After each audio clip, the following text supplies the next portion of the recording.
Nair service society. സമദൂരം എന്ന വാക്ക് നമ്മൾ ഏറ്റവും അധികം കേൾക്കുന്നത് NSSനോട് കൂട്ടിച്ചേർത്താണ്. തിരഞ്ഞെടുപ്പ് വരുമ്പോൾ രാഷ്ട്രീയ പാർട്ടികളോട് സമദൂര നിലപാട് സ്വീകരിക്കുന്നവരാണ് NSS. ഒരു പാർട്ടിക്കും പിന്തുണയില്ല എന്ന് പരസ്യമായി പ്രഖ്യാപിക്കും.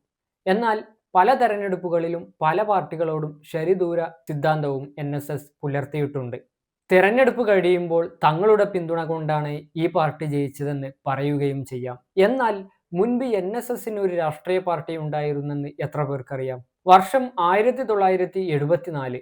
അന്നാണ് NSSന്റെ പിന്തുണയോടുകൂടി NDP എന്ന പാർട്ടി ആദ്യമായി രൂപീകരിക്കുന്നത്. നായർ സമുദായത്തിന്റെ അവകാശങ്ങൾ സംരക്ഷിക്കുക എന്നതായിരുന്നു മുഖ്യ അജണ്ട. 1977 തെരഞ്ഞെടുപ്പിൽ ആദ്യമായി പാർട്ടി മത്സരിച്ചു. ഒറ്റയ്ക്ക് മത്സരിച്ച പാർട്ടി 5 സീറ്റ് നേടുകയും ചെയ്തു. പിന്നീട് 1982 തെരഞ്ഞെടുപ്പിൽ UDF മുന്നണിയുടെ ഭാഗമായി പാർട്ടി മത്സരിച്ചു. 3 സീറ്റ് നേടി മന്ത്രിസ്ഥാനവും നേടി. 1991 തെരഞ്ഞെടുപ്പിലും UDF മുന്നണിയുടെ ഭാഗമായിട്ടാണ് പാർട്ടി മത്സരിച്ചത്. 2 സീറ്റാണ് പാർട്ടി നേടിയത്. എന്നാൽ വൈകാതെ പാർട്ടിയിലുണ്ടായ പിളർപ്പും അതുപോലെ NSSന്റെ പിന്തുണ നഷ്ടപ്പെട്ടതും 1994 പാർട്ടി ചരമം പ്രാപിക്കാൻ ഇടയായി.